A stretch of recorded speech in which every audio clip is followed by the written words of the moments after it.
প্রতিদিনের মতো husband wife আজকেও বিকেলবেলা একটু হাঁটতে বের হয়ে গিয়েছি। আমরা প্রতিদিন হাঁটি। এর আগে আমরা একটু গাড়িটা আমাদের পার্কিংয়ে রেখে যাব, তারপর হাঁটবো। হাঁটা হয় আসলে আমাদের এলাকায়, পাঁচলাইশ এলাকায়, যেহেতু গাড়ি ঘোড়া কম থাকে, নিরিবিলি পরিবেশ, এখানে হাঁটা হয়। আর টুকটাক কাজ থাকলে কাজগুলোও সেরে আসি। যাই হোক, এই যে আমাদের পার্কিংয়ে নিয়ে গিয়েছি গাড়িটা রেখে, তারপর আমরা বের হব। দুইজন একসাথে হাঁটি। একা হাঁটা হয় না আসলে।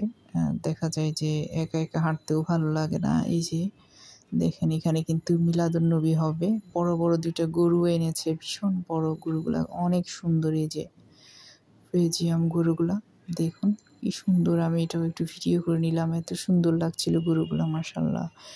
মিলাদুন্নবীর জন্য আবার এদিকে দেখলাম যে ভ্যান গাড়িতে এই যে কোকারিসের জিনিস, মেয়েদের পছন্দের। আমার বিশেষ করে বেশি পছন্দ কোকারিস, মানে ঘরের জিনিসগুলা, যেগুলা কিচেনের। যার কারণে আমি যখনই দেখি একটু মানে দেখলেই কিনতে ইচ্ছে করে। যাই হোক, এখানে দেখলাম, যেহেতু হাঁটতেছি তাই আর কেনা হলো না, মার্কেট থেকে নেব। সবসময় এতে নেওয়া হয় আসলে। দেখলাম আর কি, জাস্ট কি আছে। এই যে প্লেট দেখলাম কয়েকটা, আর এই যে ডিশটা, এটাও জিজ্ঞেস করলাম, দামটা জেনে নিলাম আর কি। মোটামুটি আসলে প্রাইস সবখানেই একই। দেখা যায় যে একটু বেশ কম, হয়তো ভ্যান গাড়িতে আরও বেশি থাকে।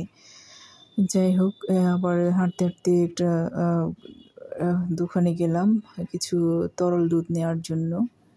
রাত্রে যেহেতু দুধ খাওয়া হয়, আসলে ইদানিং খুব একটা দুর্বল লাগছিল, তাই ভাবলাম যে একটু দুধ নিয়ে নিই।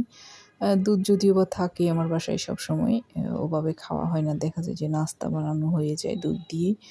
যাই হোক, এদিকে আসার পরে হেল্পিং হ্যান্ডকে বললাম আর কি রুটি বানিয়ে নিতে। আমরা তো বিকেলবেলা সবসময় রুটিটা বানিয়ে রাখি, সকালে যাতে ঝামেলা না হয়। সকালে জাস্ট পরোটা বানিয়ে নিই আর কি বাচ্চাদের জন্য। এদিকে কলিজা ভুনা করতেছি, এটাও সকালে রুটি পরোটা দিয়ে খাওয়ার জন্য। এটা আমি ক্যাপসিকাম দিয়ে মুরগির গিলা কলিজা দিয়ে ভুনা করে রান্না করতেছি। এটা দিয়ে কিন্তু রুটি পরোটা খেতে খুবই ভালো লাগে। রেসিপি আকারে আমি দিয়ে দিব। যাই হোক, রাত্রে আমি বসে গেলাম, এই যে দুধ যে এনেছিলাম, দুধ আর খেজুর নিয়ে। সবাই খাবে, আমি আমারটা খেয়ে নিচ্ছি। এর মধ্যে দেখলাম এটা খেতে খেতে আমাদের জন্য গিফট এসেছে, পার্সেল এসেছে হাজব্যান্ডের ফ্রেন্ডের তরফ থেকে।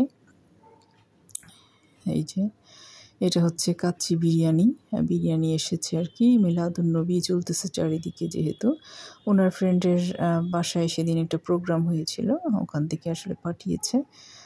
এটা যদিও বা ফ্রোজেন করা ছিল, যদিও বা আমরা ফ্রোজেন করা খাবার খুব একটা খেতে পছন্দ করি না। যেটা রান্না করা আর কি, রান্না করে ফ্রোজেন করা জিনিসগুলো খেতে ভালো লাগে না, একটু ভালো লাগে না। তারপরও পাঠিয়েছে, এটা তো আর ফেলে দেওয়া যাবে না। কাচ্চি বিরিয়ানি, এটা আমি চুলায় বসিয়ে দিয়েছি, গরম করে নেব। যদিও আমরা খাওয়া দাওয়া করে ফেলেছি, সকালবেলা হয়তো বাচ্চারা খেতে চাইলে খেতে পারবে, এই আর কি। এটা কাচ্চি বিরিয়ানি, এই যে আমি চুলায় বসিয়ে দিব গরম করার জন্য। একদম ডিপ ফ্রিজে ছিল আসলে। রান্না করা খাবার আমরা কখনো ফ্রিজে রাখি না, ডিপ ফ্রিজে তো রাখাই হয় না।